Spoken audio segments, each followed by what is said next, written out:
నగరంలోని గులాబీ కార్యకర్తలు అభిమానుల నడుమ కుగట్పల్లి ఎమ్మెల్యే మాధవరం కృష్ణారావు పుట్టినరోజు వేడుకలు ఘనంగా జరుపుకున్నారు. 56వ జన్మదినం సందర్భంగా తన తల్లి ఆశీర్వాదం తీసుకున్నారు. అనంతరం ఆయన వేద పండితుల వేద ఆశీర్వచనం పొందారు. హైదరాబాద్లోని ఎమ్మెల్యే నివాసానికి బీఆర్ఎస్ కార్యకర్తలు నేతలు భారీగా తరలివచ్చి కృష్ణారావుకు శుభాకాంక్షలు తెలిపారు. అనంతరం కేపీహెచ్బీ రోడ్డు నెంబర్ 1లో నిర్వహించిన ఛత్రపతి శివాజీ జయంతి వేడుకల్లో ఎమ్మెల్యే మాధవరం పాల్గొన్నారు.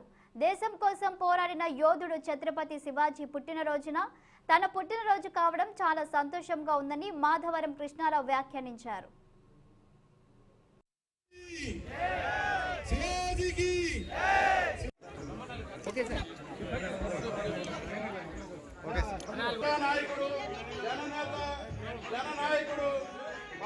కేసీఆర్ గారి నాయకత్వం